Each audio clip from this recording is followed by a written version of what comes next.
नमस्कार साथियों, हरनंदी के हिंद चैनल में आपका पुनः स्वागत है। और हमेशा की तरह आज भी हम यहाँ पर एक सुहावने मौसम का आनंद ले रहे हैं और पीछे सरसों का खेत आपको दिखाई दे रहा है अनुपम छटा के साथ, और सामने सूरज भगवान अपने आशीर्वाद देते हुए मुस्कुरा रहे हैं और हमें भी प्रफुल्लित कर रहे हैं। साथियों, पिछले दिनों हमने 3 व्यक्तियों के इंटरव्यू लिए, जिसमें सबसे पहला इंटरव्यू था श्रीमान नरेंद्र नागर जी का, और उस चर्चा में एमएसपी और एमआरपी का एक बहुमूल्य विचार सामने आया कि जिस तरह से एक एमएसपी की लाइन ड्रॉ होती है, उसी तरह से कहीं ना कहीं एमआरपी की भी कैलकुलेशन होनी चाहिए, उसके लिए भी कहीं लाइन ड्रॉ होनी चाहिए।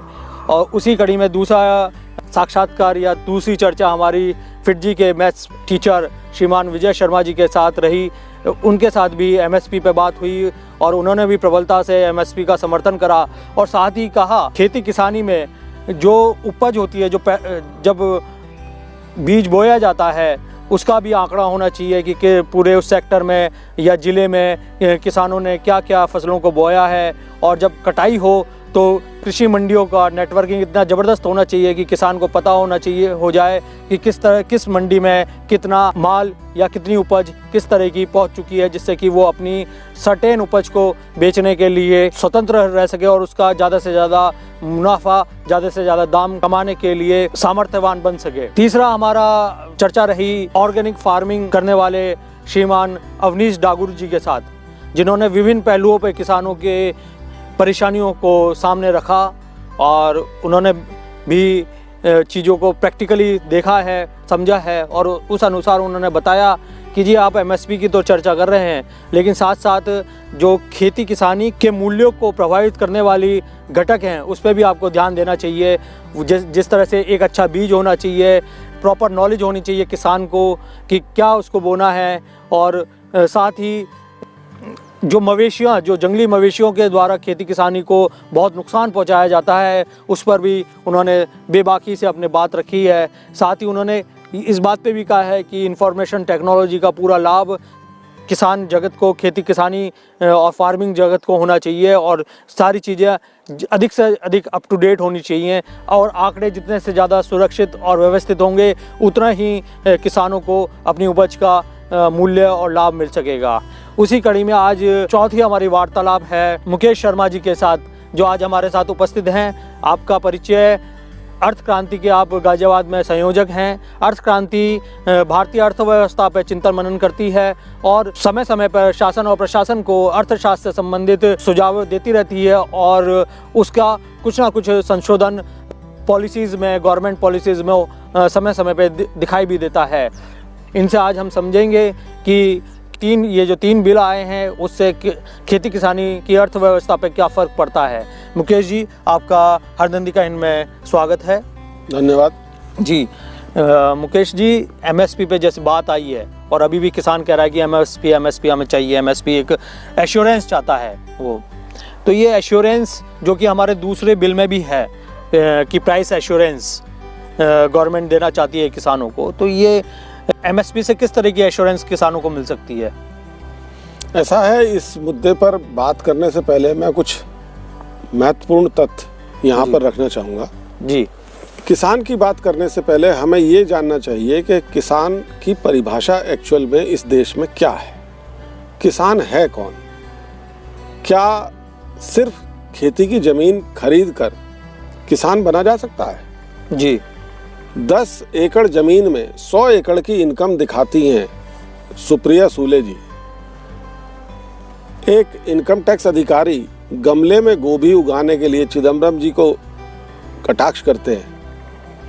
तो हमें पहले ये जानना जरूरी है कि इस देश में किसान की उचित परिभाषा क्या है। किसान है कौन? किसान इस देश में 100 में से 80% लैंडलेस लेबर है। क्या वो किसान है? बाकी जो 20% बचते हैं उनमें से लगभग मोर देन 80% 2 एकड़ भूमि से कम के मालिक हैं। क्या वो किसान है? जब हमारी भारतीय सरकार ने 1954 में संसद से एक कानून पास किया, जमींदारी उन्मूलन एक्ट, और उस एक्ट को लागू किया सिर्फ वेस्ट बंगाल और त्रिपुरा ने, और फिर कुछ समय के बाद में चौधरी चरण सिंह उत्तर प्रदेश के मुख्यमंत्री बने तो उन्होंने उत्तर प्रदेश में उसको लागू किया। तो क्या हम ये तय कर पाएंगे कि 4% लोग जो इस देश की पूरी कृषि की भूमि पर काबिज हैं वो किसान हैं? फिर जमींदार और किसान में क्या अंतर होगा? जमींदारी उन्मूलन एक्ट किस लिए लाया गया था? तो क्या ये आंदोलन किसान का वास्तविक आंदोलन है या कुछ जमींदार जैगुआर में और ऑडी में और बड़ी बड़ी गाड़ियों में और वहां पर शहनशाही ठाठ के साथ में वहां आंदोलन तो आपका कहना का मतलब ये है कि ये जमींदार वर्सेस कॉर्पोरेट का आंदोलन है? जी हाँ, आज तक जो ये लोग कह रहे हैं कि कॉर्पोरेट हमारी फसल को खरीद लेगा जी और वो फिर मनमाने दामों पर बेचेगा जी, उसमें तरह तरह के तर्क और कुतर्क और वितर्क दिए जा रहे हैं। तो क्या आज से पहले जो पैरेलल इकोनॉमी इस देश पर चल रही है, क्या वो किसान की फसल की होर्डिंग नहीं करती थी?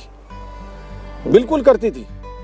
उसका गवर्नमेंट को यही नहीं पता रहता था कि किसने कहां छुप के गोदाम बना रखा है और कहां वो जमाखोरी कर रहे हैं, और कानून का हवाला दिया जाता है कि गवर्नमेंट उनको जगह जगह पर छापे मार के रोके।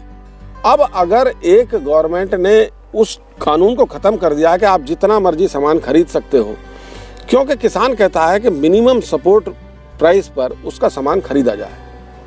मिनिमम सपोर्ट प्राइस पर अगर सामान गवर्नमेंट खरीदती है, पूरे देश की क्रॉप खरीदती है, गेहूं और चावल और गन्ना ही ले लीजिए सिर्फ, तो गवर्नमेंट को कम से कम 18 लाख करोड़ रुपए पर ईयर की जरूरत पड़ेगी। और गवर्नमेंट के पास में जो रेवेन्यू आता है वो टोटल लगभग 16 से 17 लाख करोड़ के बीच में आता है। तो इतने फंड्स कहां से जनरेट कर पाएंगे? पहली बात। दूसरी बात, अगर प्राइवेट लोग खरीदते हैं तो किसान, आंदोलित जो किसान हैं या जमींदार हैं, जो भी हैं, मैं नहीं जानता कौन है वो लोग, वो खुद तय करें वो कौन है, वो ये कहते हैं कि हमारी फसल जो भी खरीदे वो मिनिमम सपोर्ट प्राइस पर खरीदे। तो क्या गवर्नमेंट किसी प्राइवेट प्लेयर पर ये प्रतिबंध लगा सकती है कि आप इससे कम पर नहीं खरीदेंगे? जबकि आज की डेट में एमआरपी का कोई कानून हमारे देश में नहीं है। कोई भी कंपनी अपना प्रोडक्ट बनाती है, वो उस पर मनमाने एमआरपी लिख देती है, और आप बाजार में जाइए, कोई भी प्रोडक्ट खरीदिए खेती किसानी के अलावा, उस पर वो दुकानदार आपको कम से कम उस एमआरपी लिखे हुए मूल्य से सारे टैक्स मिलाने के बावजूद 20 से 30% तक, और मैं तो कहता हूँ कोई प्रोडक्ट तो ऐसा उसमें 50% पे भी मिल जाता है आपको। तो एमआरपी का कानून ही जब गवर्नमेंट ने आज तक नहीं बनाया तो एमएसपी कैसे तय रह पाएगी? अगर एमएसपी का कानून गवर्नमेंट ने बना दिया जैसा कि इनकी डिमांड है, और वो अगर नहीं खरीदने आते हैं और गवर्नमेंट खरीद नहीं पाती, किसे बेचेंगे? कहाँ बेचने जाएंगे? तब भी तो कहीं बेचेंगे ना।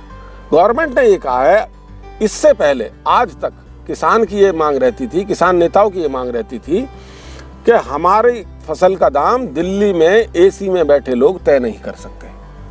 अब गवर्नमेंट ने इनको खुली छूट दे दी है कि आप अपनी फसल का दाम खुद तय करिए, जिस दाम पर बेचना चाहते हैं उस दाम पर बेचिए। अब अगर इनको ये लगता है कि हमारा मिनिमम सपोर्ट प्राइस मान लीजिए गेहूं का 1800 रुपये है और आड़ती हमें सही मूल्य दे रहा है, तो आड़ती अगर सही मूल्य इन्हें दे रहा होता तो ये इतना शोर नहीं मचाते पहले के आंदोलनों में कि हमें हमारी फसल का मूल्य आप तय नहीं करेंगे। आड़ती इनको जो पैसा देता था एडवांस में देता था, उसमें उसी की दुकान पे जाके इनको अपना सामान बेचना होता था और वो ये खरीदते थे। अब आ जाता हूँ मैं एमएसपी जो किसान चाहता है। आज जो हो रहा है वो ये हो रहा है कि जो मंडियों में जैसा ये चाह रहे हैं कि वैसा ही रहना चाहिए। जो सरकारी बाबू है, जब किसान उसके पास अपना सामान लेकर जाता है, मान लो 1800 रुपये का रेट है, वो कहता नहीं मेरे पास बारदाना नहीं है और मेरे पास जगह नहीं है, अब मैं नहीं खरीद सकता। मजबूर होकर वो बाजार में जाता है एक दुकानदार के पास या आड़ती के पास या सेठ के पास, वो उससे वो फसल 1200 रुपये में खरीदता है और 200 अपना मुनाफा लेके, और वो फिर सरकारी खजाने में चली जाती है उस पूरी की पूरी फसल, और वो जो 600 रुपये की बंदर बाट होती है आपस में, वो किसान का पैसा बट जाता है। क्या किसान चाहता है कि ऐसी व्यवस्था बनी रहे? किसान को ये तय करना पड़ेगा कि उसे अपनी फसल का मैक्सिमम दाम कैसे मिल सकता है। उसे 3 चीजों पर बहुत जरूरी ध्यान देना पड़ेगा। एक तो उसे सबसे पहले ये सोचना पड़ेगा कि मैं क्या उगाने जा रहा हूं, और उसकी टेक्नोलॉजी उसको सरकार को बतानी पड़ेगी या उसको टेक्नोलॉजी की जितनी भी जानकारी उसको ज़रूरत है वो सरकार को मुहैया करानी पड़ेगी। दूसरा, उसको ये देखना पड़ेगा कि मैं ऑर्गेनिक खेती कर रहा हूँ या मैं खाद की खेती कर रहा हूँ। अगर उसकी ज़मीन मान लीजिए 10 बीघा ज़मीन है और वो 3 बीघा में अगर ऑर्गेनिक खेती करता है तो 7 बीघा में जितनी उसको इनकम हो रही है 3 बीघा में उससे दुगनी इनकम हो जाएगी उसको। 7 बीघा वर्सेस 3 बीघा। उसको दूसरी चीज़ें और सोचनी चाहिए, कुछ जल्दी से थोड़ा बहुत पैसा उसको मिलने के लिए सब्जियों की खेती भी करता है किसान, तो सब्जी खेती पर जाना चाहिए, कुछ फ्लोरिकल्चर पर जाना चाहिए, कुछ दवाइयों हर्बल दवाइयों पर खेती करनी चाहिए। तो जरूरी नहीं है कि सिर्फ हम धान की और गेहूं की ही खेती करते रहेंगे, ये एक रूढ़िवादिता है, और गन्ने की खेती करते रहेंगे। चीनी में बनने में 2 केमिकल ऐसे लगते हैं जो कैंसर को जन्म देते हैं। क्या हमारे देश की सरकार ये नहीं कर सकती कि 80% चीनी वो एक्सपोर्ट करे, 20% हमारे देश में रहे?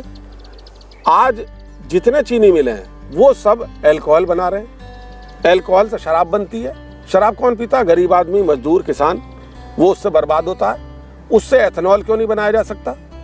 एथेनॉल बनाएंगे तो किसान का गन्ना भी बिकेगा और उसमें चीनी भी बनाने की जरूरत इतनी हमें नहीं पड़ेगी। और दूसरी बात, मैं मुख्य बात पे आ रहा हूँ, किसान का एमएसपी भी अगर जैसा ये चाह रहे हैं अगर तय हो जाए, इनमें से कितने लोग ऐसे हैं जो लिखित में गारंटी दे दें कि किसान आत्महत्या नहीं करेगा? आए सामने, मैं चैलेंज के साथ कहता हूं कि ये कोई भी गारंटी नहीं दे सकता। जब तक कुटीर उद्योगों को हर ग्रामीण क्षेत्र में नहीं लगाया जाएगा तब तक किसान की आत्महत्याएं बंद नहीं होगी, किसान का जीवन स्तर नहीं सुधरेगा, उसकी आर्थिक स्थिति नहीं सुधरने वाली है। जहां गेहूं पैदा होता है वहां पर छोटी छोटी आटा मिल लग सकती है, उस आटे में से मैदा निकल सकती है। जहां मक्का पैदा होती है वहाँ छोटे छोटे और उसके शर्मा जी, अब तो देश, आप कुटीर उद्योग की बात कर रहे हैं, अब देश तो कॉर्पोरेट कल्चर की तरफ बढ़ रहा है। और जो ये जो तीनों एक्ट आए हैं इसमें जो फैसिलिटेट करा गया है, इसमें किसानों का भी नाम लिया गया है, तो कहीं ना कहीं कॉर्पोरेट कल्चर को भी एक दरवाज़ा खोला गया है। और जो ये एसेंशियल कमोडिटी अमेंडमेंट एक्ट है जो ये बांधाएं तोड़ देता है कि आप स्टोरेज की सीमाओं को असीमित कर देता है, वो भी कॉर्पोरेट के लिए खोला गया है कि वो अपना भंडारण अच्छी तरह से कर सकें और समय समय पे प्रोडक्शन करके आगे बढ़ा सकें। तो आप कैसे कुटीर उद्योग को डेवलप करेंगे जहाँ पर इतना एक विशालकाय मेहनत हाथी वो अपनी गति से दौड़ा चला आ रहा है और वो हर चीज़ों को अपनी तरीके से मैनिपुलेट और टैकल कर रहा है? तो कुटीर उद्योग तो बहुत ही एक सहज और सरल व्यवस्था रही है प्राचीन उसमें, और मैं नहीं समझता कि आज का आधुनिक जीवन शैली और माइंडसेट कुटीर उद्योग को सपोर्ट करने के लिए तैयार है। गांधी आश्रमों की हमने हालत देखी ली है कि उसका क्या हाल हो रहा है। तो ये आप कैसे कह सकते हैं कि व्यवस्था तो एकदम विपरीत चीज होगी ना? जो कॉर्पोरेट का नाम लेके और एसेंशियल कमोडिटी एक्ट को डिफाइन किया जा रहा है जी, ये कहाँ लिखा है कि आप बाध्य हैं कि कॉर्पोरेट को अपना सामान बेचेंगे? कहाँ लिखा है इस एक्ट में? दिखाइए मुझे जी।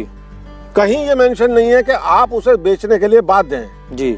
रही बात स्टोरेज की जी, वो एफसीआई को अपने गोदाम बनाकर किराए पे देने के लिए बन रहे हैं जी। क्या आप ये चाहते हैं कि जो पहले से व्यवस्था चली आ रही है कि गेहूं के चट्टे लग जाते हैं, चावल के चट्टे लग जाते हैं और उसमें तिरपाल ढक दी जाती है और बरसात में वो सड़ता है और सड़ने के बाद एफसीआई फिर शराब कंपनियों को बेचती है? नहीं, मैं यहाँ क्या उससे शराब बनती रहनी चाहिए जिससे ग्रामीण अर्थव्यवस्था डूबती चली जा रही है? क्या हम ये चाहते हैं कि इस देश का भोला भाला गरीब आदमी, किसान, मजदूर आदमी शराब में डूबा रहे, नशे में डूबा रहे? वो नशा नहीं, हम थोड़ी ना चाहते, ये तो नहीं, ये कंसेप्ट गलत है, ये गवर्नमेंट चाहती है। गवर्नमेंट ना चाहे तो अभी हमने गवर्नमेंट का नहीं प्लीज एक मिनट, अभी हमने देखा है लॉकडाउन में, हमने देखा है सब लोग अपने घरों में बंद थे, लेकिन गवर्नमेंट ने शराब के अड्डे खोले हैं और खूब शराबियों को शराब बांटी है, रेवेन्यू आता है। और सबसे पहले ये पंजाब ने करी थी, ठीक है, सबसे पहले ये पंजाब ने करी थी और उसके देखा देखी दिल्ली और सब लोगों ने करी थी। और सब लोगों ने बड़ी बेशर्मी से कहा था कि हम शराब पियेंगे हमारा और हम भारत की इकोनॉमी में योगदान देंगे। मैं इसका बहुत खूब इसका व्हाट्सएप मैसेज किया था। तो ये आप ये ना कहिए कि गवर्नमेंट बहुत बढ़िया सवाल जब आपने कहा कि शराब से रेवेन्यू आता है, इससे बड़ा झूठ इस देश में है नहीं। तो ये सरकार ने लॉकडाउन में बताया है, बता रहा हूं ना, मैं आज खुलासा कर देता हूं उस बात। एक आम आदमी बाहर निकलता है उसको डंडे पड़ता था और एक शराबी बाहर निकलता है उसको वेलकम होता था। इस बात का खुलासा कर देता हूं जी।